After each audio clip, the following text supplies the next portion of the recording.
অসম যুব পরিষদের কাছাড়জেলা কমিটির উদ্যোগে সোনাইয়ে অনুষ্ঠিত যুব সম্মেলনে হিন্দু মুসলিম ঐক্যের বার্তা দিলেন পরিষদের কেন্দ্রীয় কমিটির নেতৃবৃন্দরা।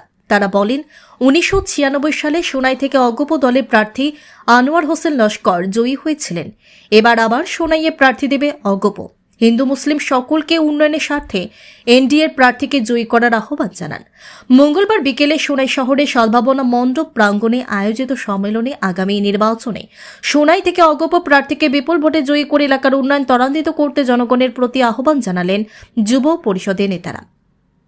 সম্মেলনে কংগ্রেসের কড়া সমালোচনা করে বক্তব্য রাখেন যুব পরিষদের কেন্দ্রীয় সভাপতি জিতু বরগুহাই ও কার্যকরী সভাপতি ঋষিকেশ শর্মা।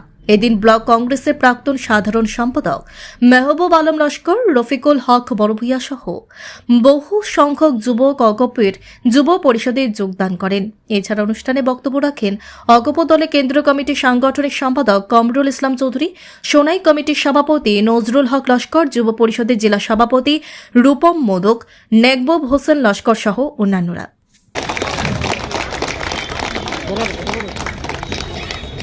শ্রদ্ধা নেতা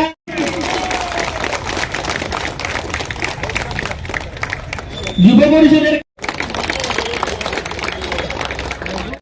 সরকার পক্ষে যদি বিধায়ককে পাঠিয়ে দেয়, তাকে আমাদের সোনাইতে অনেক উন্নয়ন হবে। তো এই প্রত্যাশায় সবার কাছে রাখছি যে আপনারা আমাদের গতকাল আমাদের কাজী সাতরাগাঞ্জিতে আমাদের অগপর রাত্রি সংগঠন কৃষক পরিষদের সভা ছিল।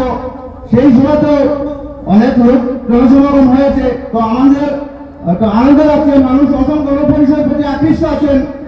তো আমি সবাইকে আবার আহ্বান রাখছি যে আমাদের এজিপি দলের যিনি প্রার্থী হবেন, নিশ্চয়ই তিনি যে সরকারের অংশীদারি একজন সদস্য থাকবেন। তো আশা করা যায় আমাদের এনডিএ সরকার আবারও আসামে হলে তো আমরা আমাদের মাননীয় সভাপতি অতুল বরা মহাশয়ের হাতকে শক্ত করার জন্য আমরা সোনাই থেকে একজন বিধায়ক যদি পাঠিয়ে দেয়, তো আশা করি আমি সোনাইতে আমাদের উন্নয়ন হবে। সরকার বিজেপির মুখ্যমন্ত্রী হিমন্ত বিশ্ব শর্মা এনডিএর গভর্নমেন্ট হইব, বিজেপি এজিপি অ্যালায়েন্স হইব, এজিপি থেকে মন্ত্রী থাকবা। আমরা কাম কাজ করা লাগে, রাস্তাঘাটের কাম কাজ করা লাগে, পানীয় জলের যে ব্যবস্থা হয়েছে এগুলো আর বাড়ানি লাগে, হসপিটাল বাড়ানি লাগে, মানুষের বিপদে আপদে সাহায্য পাইতো। আজকে আপনারা বলছেন গত 5 বছরে সোনাই যেগুলো চাকরি হয়েছে গরিব মানুষের 1 টাকা করে দিয়েছিলেন, বিনা পয়সা হয়েছে নানি। আগামীতে আরো গরিব মানুষের চাকরি লাগে নানি। গতিকে সাধারণ জনতার স্বার্থে, সোনাই গরিব মানুষের স্বার্থে আগামীতে যাতে আমরা ইনটাকি এজিপির এমএলএ দিতে পারি, এনডিএর হাত শক্ত করতে পারি, হিমন্ত বিশ্ব শর্মার যাতে আবার মুখ্যমন্ত্রী বানাইতে পারি, আর অন্তকে আমরা সরকারের পক্ষ যাতে এমএলএকে জানাইতে পারি, তার অনুরোধ রাখিয়া আমার বক্তব্য শেষ করলাম। ধন্যবাদ। 2026 চনৰ নিৰ্বাচনৰ ফলাফলৰ দিনা ইয়াতে উপস্থিত প্ৰত্যেক ৰাইজে আৰু ইয়াতে উপস্থিত প্ৰত্যেক লোকে, সোনাই সমষ্টিৰ প্ৰত্যেক ঘৰৰ লোকে, প্ৰত্যেক ঘৰৰ চোতালত অসম গণ পৰিৱৰ্তনৰ নিচান আমাৰ মৰমৰ পতাকাখন উৰিব। আৰু আপোনালোকে আমাক ঐক্য, শান্তি আৰু প্ৰগতিৰ কথা ক'ব। আমাক সাম্প্ৰদায়িক বিভাজনৰ পৰা বহুত দূৰত থাকি অসম গণ পৰিষদ দলে আমাক সিদিনাৰ দিনটোত আৰু আমাৰ ঐক্য, শান্তি আৰু প্ৰগতিৰ কথা ক'ব।